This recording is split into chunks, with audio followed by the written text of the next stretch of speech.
2021년 5월 18일 화요일 새벽 본문 말씀은 잠언 10장 1절에서 17절의 말씀입니다. 솔로몬의 잠언이라. 지혜로운 아들은 아비를 기쁘게 하거니와 미련한 아들은 어미의 근심이니라. 불의의 재물은 무익하여도 공의는 죽음에서 건지느니라. 여호와께서 의인의 영혼은 줄이지 않게 하시나 악인의 소욕은 물리치시니라. 손을 게으르게 놀리는 자는 가난하게 되고 손이 부지런한 자는 부하게 되느니라. 여름에 거두는 자는 지혜로운 아들이나 추수 때에 자는 자는 부끄러움을 끼치는 아들이니라. 의인의 머리에는 복이 임하나 악인의 입은 독을 머금으느니라. 의인을 기념할 때에는 칭찬하거니와 악인의 이름은 썩게 되느니라. 마음이 지혜로운 자는 계명을 받거니와 입이 미련한 자는 멸망하리라. 바른 길로 행하는 자는 걸음이 평안하려니와 굽은 길로 행하는 자는 드러나리라. 눈짓하는 자는 근심을 끼치고 입이 미련한 자는 멸망하느니라. 의인의 입은 생명의 샘이라도 악인의 입은 독을 머금으느니라. 미움은 다툼을 일으켜도 사랑은 모든 허물을 가리느니라. 명철한 자의 입술에는 지혜가 있어도 지혜 없는 자의 등을 위하여는 채찍이 있느니라. 지혜로운 자는 지식을 간직하거니와 미련한 자의 입은 멸망에 가까우니라. 부자의 재물은 그의 견고한 성이요 가난한 자의 궁핍은 그의 멸망이니라. 의인의 수고는 생명에 이르고 악인의 소득은 죄에 이르니라. 훈계를 지키는 자는 생명길로 행하여도 징계를 버리는 자는 그릇 가느니라. 아멘. 좋은 아침입니다. 오늘도 성령 충만한 하루가 되시기를 바라겠습니다. 오늘 아침에 함께 우리 성도님들과 나눌 말씀의 제목은 지혜와 재물입니다. 단순히 재물을 많이 모으는 것이 지혜가 아니고요. 재물을 모으되 어떻게 재물을 모으느냐 하는 것이 관건이겠죠. 오늘 본문에 지혜로운 아들이 나옵니다. 부모에게, 아비에게, 어미에게 기쁨이 되는 지혜로운 아들. 어떻게 지혜로운 아들이 되었나? 재물을 지혜롭게 잘 모았다는 거거든요. 자, 그러면 지혜롭게 재물을 어떻게 모아야 하는가? 첫 번째, 이 아들은 정직하게 재물을 모았습니다. 자, 오늘 본문 2절입니다. 불의의 재물은 무익하여도 공의는 죽음에서 건지느니라.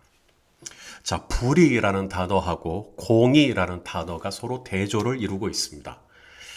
지혜로운 자는 재물을 모으되 어떻게 모은다는 것입니까? 불의한 방법으로 모으는 게 아니라 공의로운 방법, 옳은 방법, 정직한 방법으로 재물을 모은다는 것입니다. 그렇기 때문에 지혜로운 사람은 재물을 모아도 근심하지 않습니다. 내일 볼 본문이지만 22절 말씀입니다. 여호와께서 주시는 복은 사람을 부하게 하고 근심을 겸하여 주지 아니하시느니라. 자, 돈을 모았어요. 재물이 많이 쌓였어요. 근데 옳지 않은 방법으로 재물을 모은 거죠. 불법으로 재물을 모은 겁니다. 그렇다면 그분은 재물을 많이 가지고 있지만 평안할 수 있을까요? 그런 의미에서 오늘 이 지혜로운 아들은 재물을 모으되 공의롭게, 정의롭게, 그리고 바르게 재물을 모았다는 것입니다. 누군가 그렇게 얘기한 것을 들은 적이 있습니다. 이 세상에 정직만 가지고 어떻게 부자가 될 수 있겠는가? 부자가 되는데 지혜가 필요하죠. 하지만 부자가 되었다고 다 지혜로운 것은 아닙니다. 어떤 사람은 태어나자마자 이미 부자로 태어난 사람도 있을 수 있죠. 우리는 그런 분들 가르쳐 금수저, 은수저라고 부르기도 합니다. 일전에 어느 식당을 갔더니 그 식당 이름이 금수저, 은수저였어요. 그래서 나는 흙수저인데 내가 금수저, 은수저에 가도 되나? 뭐 이런 농담을 하긴 했었는데요. 여러분, 우리가 이 재물을 모으는 과정에서 왜 지혜가 필요할까요? 돈을 많이 모아야 하기 때문입니까? 여러분, 하나님이 주신 지혜는 단지 우리로 하여금 부자가 되어 주시는, 부자만 되게 해주시는 게 아닙니다. 부자가 되는 것보다 더 중요한 것이 심령의 평안입니다. 여러분도 동의하십니까? 1,000원, 10,000원, 10만 원을 벌어도 마음이 평안한 것이 최고죠. 그래서 오늘 아침에도 우리가 지혜를 구하는 것입니다. 하나님이 주신 이 지혜로 불의한 방법으로 재물을 쌓는 게 아니라 하나님이 주시는 지혜로 공의로운 방법, 바른 방법, 정직한 방법으로 하나님이 허락하신 이 물질을 우리가 잘 저장하는 것이죠. 그 다음 두 번째, 지혜로운 사람은 재물을 모을 때 성실하게 모은다라고 오늘 말씀합니다. 4절 말씀입니다. 손을 게으르게 놀리는 자는 가난하게 되고 손이 부지런한 자는 부하게 되느니라. 여러분, 그런 말 들어보셨어요? 1만 시간의 법칙. 워싱턴 포스트지의 기자였던 이 말콤 드레드웰이 쓴 책에 1만 시간의 법칙이 소개가 됩니다.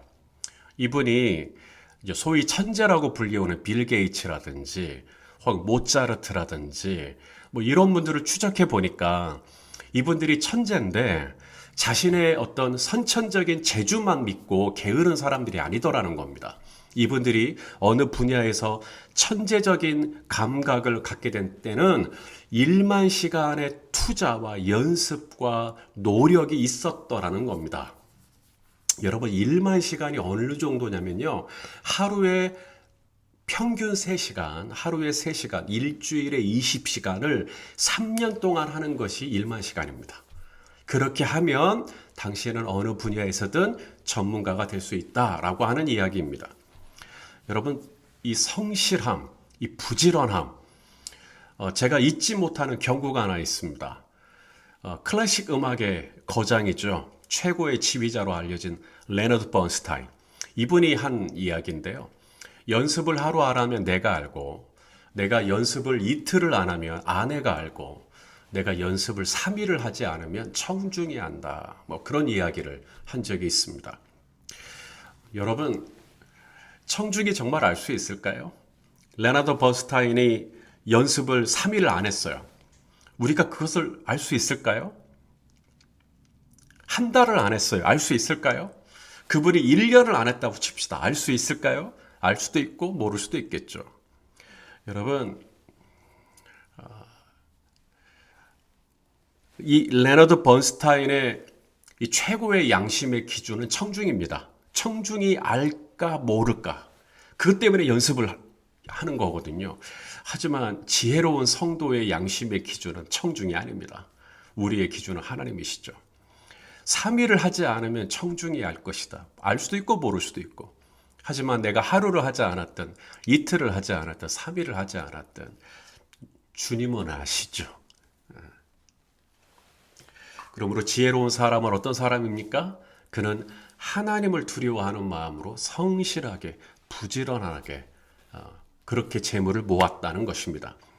끝으로 지혜로운 사람은 어떻게 재물을 모았나? 오늘 본문에 보니까 제일 중요한 부분인데 하나님과의 관계에서 친밀하고 신실하게 관계를 쌓아가면서 재물을 모았다는 겁니다. 자, 3절 말씀입니다. 여호와께서 의인의 영혼은 줄이지 않게 하시나 악인의 소욕은 물리치시느니라. 여러분, 의인이 누구죠? 죄 안 지은 사람입니까? 성경에서 의라고 하는 단어는 관계 용어입니다. 관계가 좋으면 의롭다 그러는 거고요. 관계가 안 좋으면 불의하다라고 말하는 겁니다. 그런 의미에서 오늘 하나님께서 의인에게 줄이지 않게 하신다라는 말은 그가 죄를 짓지 않았기 때문에 줄이지 않게 한다는 뜻이 아니라 그가 하나님하고 지금 굉장히 관계가 좋은 거예요. 하나님하고 친밀한 관계 가운데 있을 때 하나님께서 그의 영혼이 줄이지 않도록 그의 모든 필요한 것을 채워주셨다는 이야기입니다. 곧 지혜로운 사람은 물질을 축적하는 데 있어서 단순히 도덕적으로 옳고 그리고 윤리적으로 성실하고 그것만이 아닙니다. 우리는 옳고 성실해야 하지만 하나가 더 있어야 돼요. 신실해야 합니다. 하나님과의 관계에서 말이죠. 여호와께서 집을 세우지 아니하시면 세우는 자의 수고가 헛되고, 그렇죠? 여호와께서 성을 지키지 아니하시면 파수꾼의 경성함이 허사라고 했습니다. 아침에 일찍 일어나고 저녁 늦게까지 사방팔방을 다니면서 수고하고 애쓰고 누구 만나고 이야기하고 열심히 해야죠. 하지만 성도는 그것만 갖고 있지 않습니다. 성도는 거기에 하나 더, 바로 하나님과의 관계를 추구합니다. 하나님의 나라를 추구합니다. 자, 신명기 8장 18절 말씀입니다.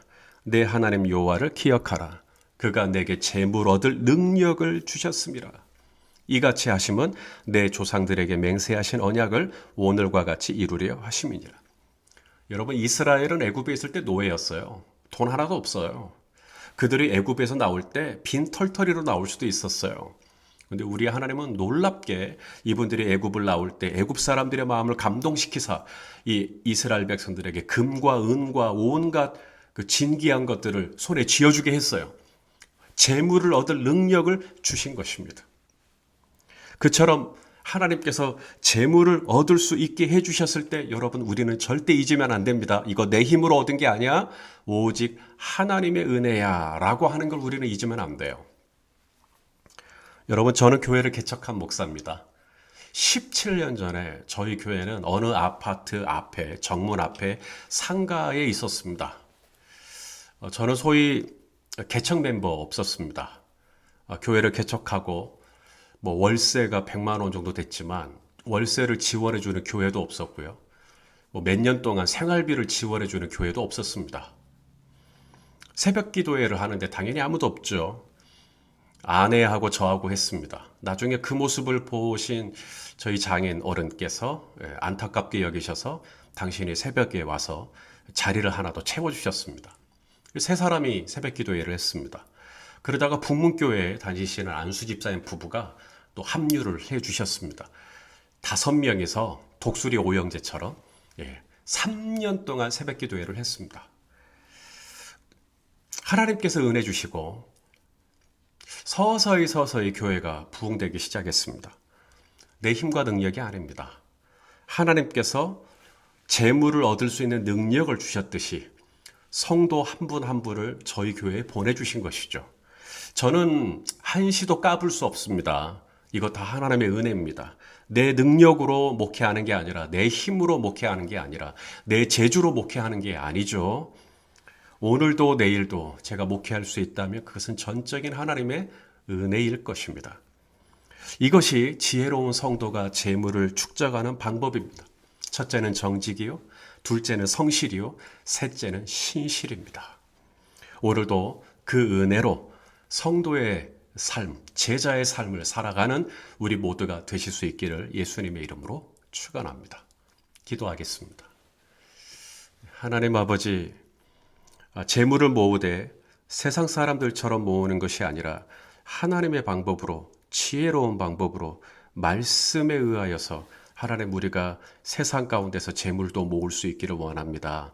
주님, 진실하고 그리고 성실하고 신실하게 그렇게 살아갈 수 있도록 인도해 주옵소서. 예수님의 이름으로 기도하옵나이다. 아멘.